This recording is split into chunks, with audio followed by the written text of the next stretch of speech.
था। और कफ के रिलेटेड जो पेशेंट्स हैं ना, क्लिनिक में भी बहुत आते हैं, जो हमारा ऑनलाइन फ्री कंसल्टेशन होता है, उसमें भी मुझे बहुत सारे लोगों का ये सवाल आता था अब तक कि हमारे यहाँ कफ के लिए और क्या है? सिंगल हर्ब्स में हम यूज़ कर सकते हैं, लेकिन स्पेशली इसके अंदर जो कंटेंट्स हैं, वो कफ रिलीव करने में बहुत अच्छा काम करेंगे। तो हम ये शुरू कर रहे हैं सितोपैन कफ सिरप से। तो सितोपैन कफ सिरप में आप अभी स्क्रीन पे देख रहे हो, उसमें मेन कंटेंट है सितोपलादी चूर्ण। सितोपलादी चूर्ण के बारे में जानेंगे, और स्टार्टिंग में हम जानते हैं त्रिकटु के बारे में, क्योंकि इसके अंदर बहुत सारे कंटेंट्स हैं जो उसके बेनिफिट्स हमें देता है। तो त्रिकटु, त्रिकटु का मतलब है हमारे पास त्रिफला है जिसमें 3 फल है, और इसमें भी त्रिकटु है, मतलब 3 ऐसे हर्ब्स हैं जो आपको बेनिफिट देते हैं, जिसमें आप देख रहे हो यहाँ पे सुंठ है, मरीच है मतलब ब्लैक पेपर है, और पिप्पली है। पिपली बहुत सारे लोग जानते होंगे, वो हम स्पाइसेस में यूज़ करते हैं। तो ये त्रिकटु आजकल जनरली आयुर्वेदा डॉक्टर ट्रेडिशनली उसको यूज़ करते हैं अग्निमांद्य में। अग्निमांद्य मतलब जिनका जठराग्नि मंद है और जिनको भूख नहीं लग रही है। तो त्रिकटु डाइजेशन के लिए भी काम करता है, एज़ अ एपेटाइज़र काम करता है, और अपना अग्नि दीपन का भी काम करता है। तो आपने ऑब्ज़र्व किया होगा कहीं पे भी, आपको भी कभी सर्दी-खाँसी हुई होगी या फिर फ़ीवर हुआ होगा, उस दौरान आपका अग्नि मंद हो जाता है, मतलब कुछ खाने की इच्छा नहीं रहती या भूख नहीं लगती। तो इस कंडीशन में ये त्रिकटु बहुत अच्छा काम करेगा। इसलिए त्रिकटु का इसका कॉम्बिनेशन इसके साथ दिया गया है। और ये कफ सिरप का, हमारा जो सितोपैन कफ सिरप है, उसका एक ऐसा बेनिफिट है कि ये हर एक खांसी में यूज होता है। जनरली आपने देखा होगा कि कभी ड्राई खांसी के लिए अलग होता है, वेट कफ के लिए अलग कफ सिरप होता है, लेकिन ये ऐसा कफ सिरप है जो आपकी खांसी रूखी हो या फिर विथ बलगम हो, फिर भी आप इसको यूज कर सकते हो। त्रिकटु मेन इम्यूनिटी के ऊपर भी काम करता है, डाइजेशन के ऊपर भी काम करता है, और इसके अंदर और एक बहुत अच्छा कंटेंट है जो है हरिद्रा। हरिद्रा मतलब हल्दी। हल्दी को हम अ, हर एक घर में यूज होता है, किचन में यूज होता है। हल्दी को नेचुरल एंटीसेप्टिक कहा गया है, और ये नेचुरली एंटी इन्फ्लामेटरी भी है, मतलब जभी भी हम खांसी करते हैं या फिर नेजल पैसेज में कभी भी इन्फ्लेमेशन होता है कोई भी, तो वो रिड्यूस करने में ये मदद करती है, एंटीबैक्टीरियल काम करती है हल्दी। तो इसका भी इफ़ेक्ट हमें बहुत अच्छा मिलता है। मुझे याद है बचपन में जब खाँसी होती तो हम हल्दी के पानी के गरारे किया करते थे, उसका इफ़ेक्ट हमारे थ्रोट पे वैसा होता है। तो इसके अंदर ये हल्दी शामिल करके हमें हमारे थ्रोट को एक सूदिंग इफ़ेक्ट दिया है। फिर इसके अंदर बहुत अच्छा कंटेंट है जिसका नाम है तुलसी। तुलसी हर एक घर में होती है, तुलसी के पत्तों का रस या तुलसी का काढ़ा, तुलसी की चाय, हम सर्दी, खाँसी, बुखार होता है तब लेते हैं। तो ये नेचुरल इम्यूनिटी बूस्टर है और ये हर एक इन्फेक्शन के अगेंस्ट लड़ता है। इसीलिए तुलसी बहुत अच्छा काम करेगा आपके लंग्स को बल देने में और आपकी रेस्पिरेटरी सिस्टम को स्ट्रेंथनिंग देने में। तो तुलसी इसके अंदर एक मेन कंटेंट है। उसके बाद हनी। हनी के बारे में आपने सुना है, हमारा डीएक्सन का हनी है, तुलसी हनी है, मल्टीफ्लोरा हनी है। हनी के बहुत सारे गुणधर्म अच्छे हैं, लेकिन मेन उसका गुणधर्म बताया गया है कि ये कफ नाशक है, मतलब बढ़े हुए कफ को हनी नॉर्मलाइज करता है, लेवल कर देता है, क्योंकि उसका रूखापन जो होता है हनी का, इसकी वजह से, और इसके अंदर हनी है इसीलिए इसका टेस्ट भी बहुत अच्छा एनहांस होता है, जो जनरली बच्चे भी बहुत अच्छे से लेते हैं। मतलब ये प्रोडक्ट्स अगर आपके पास आते हैं, तो ये पहले टेस्टेड होते हैं, हमने ये दिए होते हैं, हमने खुद यूज़ किए होते हैं, उसके बाद उसका स्टडी और रिसर्च करने के बाद ही ये प्रोडक्ट्स आपके पास आते हैं। तो इसका टेस्ट भी बहुत ही अच्छा है, जो जनरली बच्चे सिरप्स वगैरह लेने में इच्छुक नहीं रहते, इंटरेस्टेड नहीं रहते, उनको वो ईज़िली ले सकते हैं। ये बहुत ही टेस्ट इसका अमेज़िंग है हनी के लिए, हनी की वजह से, और हनी में जो एंटीबैक्टीरियल प्रॉपर्टीज़ है, वो भी हमें इससे मिलती है। फिर हमें मिलता है सितोपलादी चूर्ण। सितोपलादी चूर्ण जैसे अभी सर ने एक्सप्लेन किया कि सितोपलादी चूर्ण ट्रेडिशनली बहुत सारे पेरेंट्स को अभी पता होगा इसका नाम। हम सितोपलादी चूर्ण को शहद के साथ मिला करके ट्रेडिशनली बच्चों को दिया करते थे, अगर उनको सर्दी, खाँसी है या फिर गले में दर्द है या फिर उनको फ़ीवर भी है, ऐसी कंडीशन में भी सितोपलादी दिया जाता है। तो इसका मेन बेस सितोपलादी है। जो ट्रेडिशनली आयुर्वेद संहिताओं से एक फॉर्मुलेशन है। सीतोपलादी में 5 प्रकार के कंटेंट्स हैं, 5 प्रकार का ये फॉर्मुलेशन है और जो मेनली रेस्पिरेटरी सिस्टम पे काम करता है। तो सीतोपैन कफ सिरप ऐसा नहीं कि सिर्फ़ खाँसी हो रही है तभी आपको लेना है, कफ सिरप लिखा है इसलिए। ये आप एलर्जिक राइनाइटिस में बार-बार जिनको छींकें आती है, कुछ लोग होते हैं ना जिनको एलर्जिक राइनाइटिस लाइक छींकें आने लगती है डस्ट से या फिर पोलन ग्रेन से या फिर सुबह-सुबह उठने के बाद हमारे फैमिली में भी ऐसे मेंबर्स होंगे, जो उठने के बाद आधा 1 घंटा उनको बार-बार छींकें आने ल शुरू हो जाता है।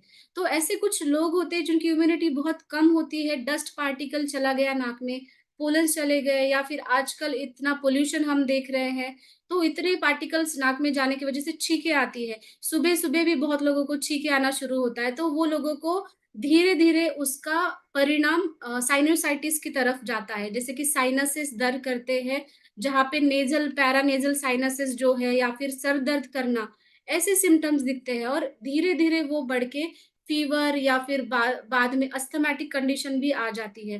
क्योंकि कोई भी कंडीशन शुरू होती है हमारे नेज़ल ट्रैक्ट से, तो नेज़ल ट्रैक्ट हमारा अच्छा रहे ये बहुत इम्पोर्टेंट है। तो सितोपलादी मेन उसमें काम करता है कि अगर आप गले में दर्द भी है या फिर सोर थ्रोट है, आवाज़ आपकी अच्छे से नहीं आ रही है, उसमें भी काम करेगा और फ़ीवर जैसी कंडीशन में भी ये बच्चों में भी और बड़ों में भी, दोनों में हम ये यूज़ कर सकते हैं। सितोपेन कफ सिरप एक ऐसा फ़ॉर्मूलेशन है, जो बच्चों से लेकर बड़ों तक सभी लोग यूज़ कर सकते हैं विदाउट एनी साइड इफ़ेक्ट। और एक बहुत अच्छा कंटेंट है इसके अंदर, वो है पुदीना। पुदीना हमें पता है कि ये हमारी थ्रोट को एक कूलिंग इफ़ेक्ट देता है। कभी-कभी इरिटेशन होता है, थ्रोट में इरिटेशन होता है बार-बार जो लोग सर्दी-खाँसी जिनको बार-बार होती है या फिर लंग डिसीज़ होता है या फिर अस्थमैटिक पेशेंट्स को भी ऐसा होता है, तो उनको बहुत कूलिंग इफ़ेक्ट ये देगा। थ्रोट डिस्कम्फर्ट जो होता है, गले की खराश जो है, वो कम करने में भी काम करेगा।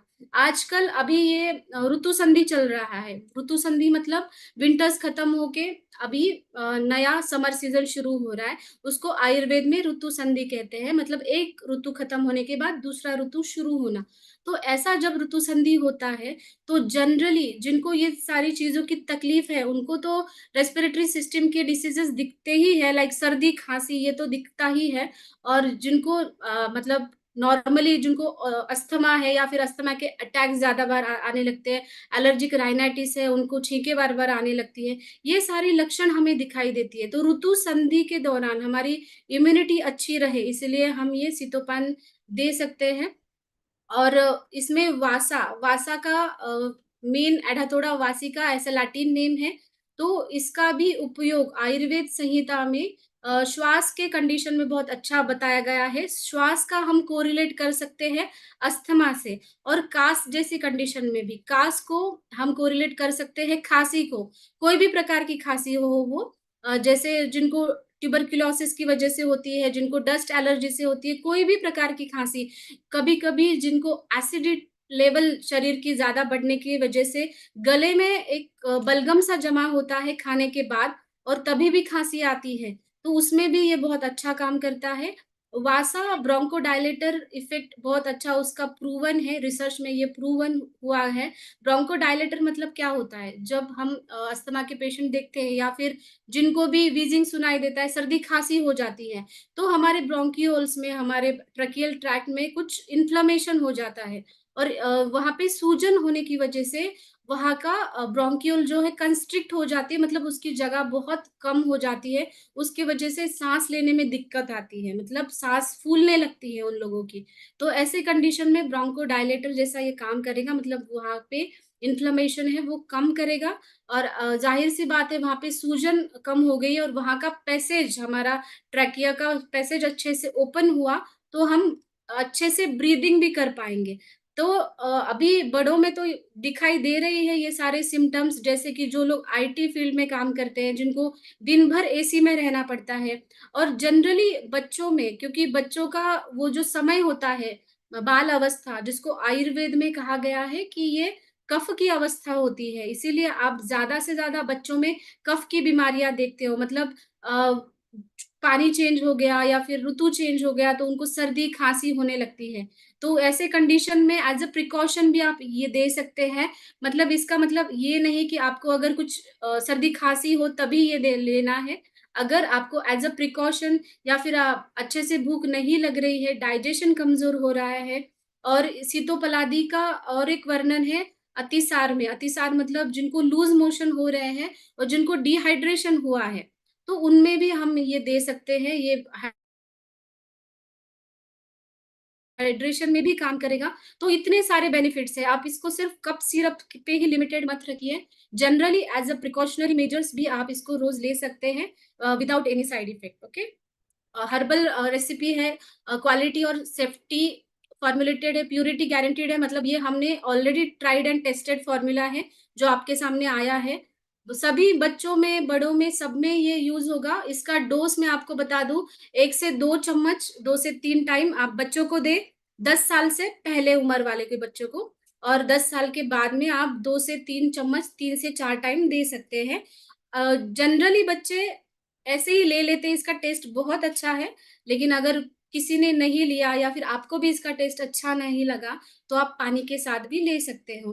तो और खाने से पहले या खाने के बाद इसका ऐसा कुछ भी नहीं है आपको प्रिकॉशन लेना, आप कौन से भी टाइम पे ले लें, लेकिन आप जनरली एक जब ले रहे हैं तो टाइम फिक्स करें। उसका इसका बहुत एक अच्छा हमें बेनिफिट मिल रहा है कि ये नॉन ड्राउज़ी है। आपने ऑब्ज़र्व किया होगा अगर कभी आपने कफ सिरप लिया है, तो आपको नींद आना शुरू होता है, आलस आना शुरू होता है क्योंकि एक ड्राउज़ीनेस आना आ जाता है। छोटे बच्चे भी सो जाते हैं कफ सिरप लेके या फिर आप अगर ऑफ़िस में जा रहे हैं, तो कफ सिरप लेना आप अवॉइड करते हो क्योंकि आपको ऑफ़िस में जाके काम करना पड़ता है। तो हमारा ये सिटोपैन कफ सिरप है, नॉन ड्राउज़ी है, इसको लेने से आपको ड्राउज़ीनेस नहीं होगा, नींद नहीं आएगी, मतलब उतने ही अलर्ट और एक्टिव आप थ्रू आउट द डे रहोगे, ये कफ सिरप लेने से। तो ये एक बहुत अच्छा बेनिफिट है, जो आप दिन में 3-4 टाइम इसको ले सकते हो। कभी-कभी लोग अवॉइड करते हैं इसके वजह से, तो ये बहुत इम्पोर्टेंट पॉइंट है।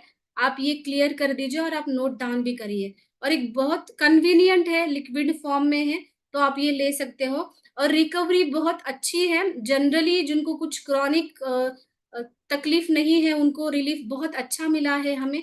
अगर क्रॉनिसिटी है तो थोड़ा टाइम लगता है, लेकिन आप ये लॉन्ग टर्म तक यूज़ कर सकते हैं, ओके? इसका आप एमआरपी देख सकते हो 150 और डी